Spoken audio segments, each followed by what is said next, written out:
عمران خان شاید پاکستانی قوم کا وہ کردار ہے کہ جس کو شکست نہیں دی جا سکتی تھی تو گندی حرکتیں شروع کی گئیں. اس کی سب سے پہلے اس کی بیوی جمائمہ خان کے ساتھ ہم نے زیادتی کی. یہودی مسلمان ہو جائے تو یہ سنت رسول ہے اگر اس سے شادی کرنا. ام المومنین صفیہ جو تھیں وہ ایک یہودی سردار کی بیٹی تھی. اب بلکہ ایک مشہور واقعہ ہے کہ سیدہ عائشہ نے اپنے جب کہا کہ میں قریش میں سے ہوں اور میں فلاں کی بیٹی ہوں تو آپ نے سے وہ درخواست کہا تم مجھ کو بتایا کیوں نہیں کہ میں سیدنا موسیٰ کی اولاد میں سے ہوں. یہ عزت و تکریم تھی.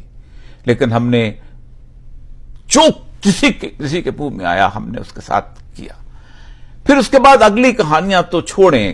ریحام خان کی کتاب جس طرح اس کی پذیرائی ہوئی، جس طرح ایک شخص اس کے سر پہ چادر دے کے اس کو اپنی بہن کہتا تھا اور پھر آپ اندازہ کریں اس کو بہن کو کہتا تھا کہ تم بہن گندگی کا ڈھیر جب لکھ کے سامنے لاتی ہے تو اس کو لوگوں کے سامنے جیسے کہتے ہیں عام کیا جاتا ہے. میں جس چینل میں کام کرتا تو اس چینل میں وہ اس کو دکھوایا گیا اور شاید آپ کو اندازہ نہیں 65 لاکھ روپے 50 لاکھ روپے اس کا مہینے کا وہ تھا اور 15 لاکھ روپے اس کے سیکورٹی کے اوپر ہوتا تھا. اور اس کتاب کے پہلے بھی اور اس کے بعد بھی سب کچھ چلا آیا. لیکن گزشتہ چند دنوں سے تو شاید ایسا ہو گیا ہے کہ یہ پاکستان کے اندر ہر طرف سے گٹر ابلنا شروع ہو گئے ہوئے. مجھے حیرت ہوتی ہے کہ خاور مانیکا کو لانچ کیا گیا ہے اور خاور مانیکا کو شاید چلو تم خامن تو تھے، خامن برے ہوتے ہی ہیں، کہ تمہیں اندازہ ہے کہ تم نے جس عورت کے بارے میں گفتگو کی ہے وہ 2 بچوں کی ماں بھی ہے، 2 زیادہ بچوں کی ماں، 2 بیٹیوں کی ماں بھی ہے. تمہیں ان بیٹیوں کا بھی خیال نہ آیا. اور پھر اس کے بعد جو اس طرح اس کو عدالت کے اندر اور باقی جگہوں کے اندر اس کو دکھایا گیا ہے، مجھے اپنے علماء پہ بڑی حیرت ہوتی ہے. میں پوری زندگی اس حجاب کا ایڈوکیٹ رہا ہوں اور میں ہمیشہ فخر سے کہا کرتا تھا کہ پاکستان کا واحد وزیر اعظم ہے کہ جو اپنے حلف اٹھانے سے لے کے اپنے بیرون ملک ایک دورے میں اس کی بیوی کو لے گیا تو ایسی عورت کو لے گیا جو اسلام کی، جو بظاہر اسلام کی نمائندہ نظر سے. چلو تم اور چھوڑ دو باقی چیزوں کو، دل کے حال میں تم گھسے ہوئے ہو، اندر کی زندگی میں تم گھسے ہوئے ہو. تم ایک بظاہر پردہ دار خاتون، اور آپ کو پتا ہے کہ سورہ نور کے اندر پردہ دار عورتوں کے اوپر تہمت لگانے والے کی سزا کیا؟ کوئی ایک عالم دین نہیں کھڑا ہوا کہ تم کیا کر رہے ہو تم یہ لوگ.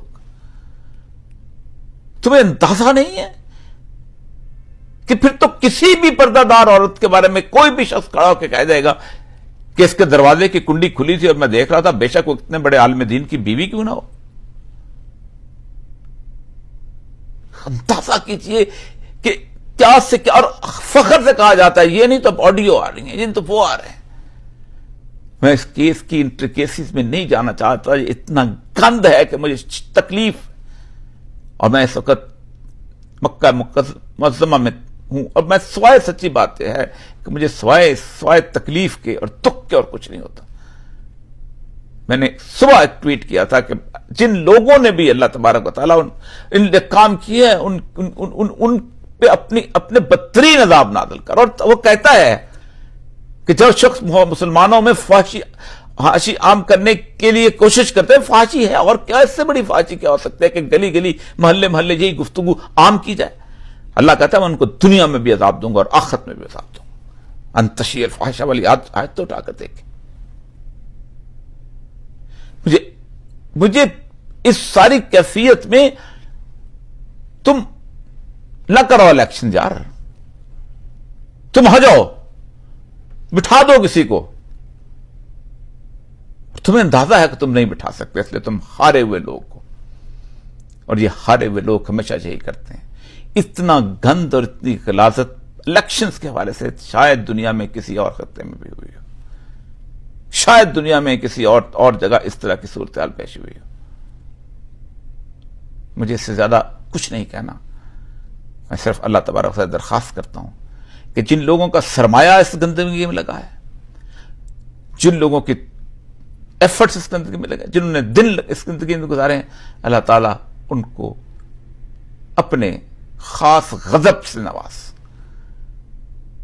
ان کو اس دنیا میں بھی اور آخرت میں بھی بدترین انجام سے دوچار کر